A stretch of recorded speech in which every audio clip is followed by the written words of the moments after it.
If my gun is registered in Maryland or Virginia and legally bought, can I be arrested in DC for gun possession? Yes, you can.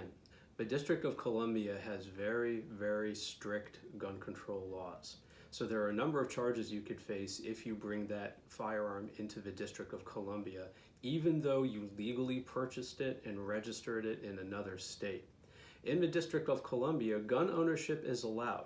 So if you do have a firearm, you are required to register it in the District of Columbia, but then you must keep it in your home. They're only allowed essentially for home defense.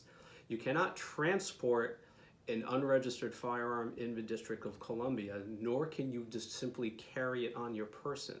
So even if you have a legally registered firearm in the District of Columbia, it doesn't give you the right to carry it unless you've also obtained a license to carry that firearm in the District of Columbia. So what that means is if you have a legally purchased firearm from Maryland or Virginia or any other state that was legally bought and is registered in those states, if you bring that firearm into the District of Columbia and you are arrested, you face a felony charge of carrying a pistol without a license, because what they refer to in the District of Columbia is that it's not licensed in the District of Columbia.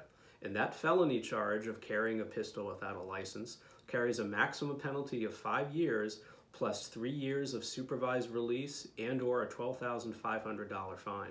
You also would face a misdemeanor charge of possession of an unregistered firearm, which carries a maximum penalty of 1 year and or a $1,000 fine. Now, we've had clients who have had firearms who were legally registered in another state but not in the District of Columbia, and sometimes the government may look upon that case a little more favorably, but these clients still have to deal with the prospect of criminal charges on their record.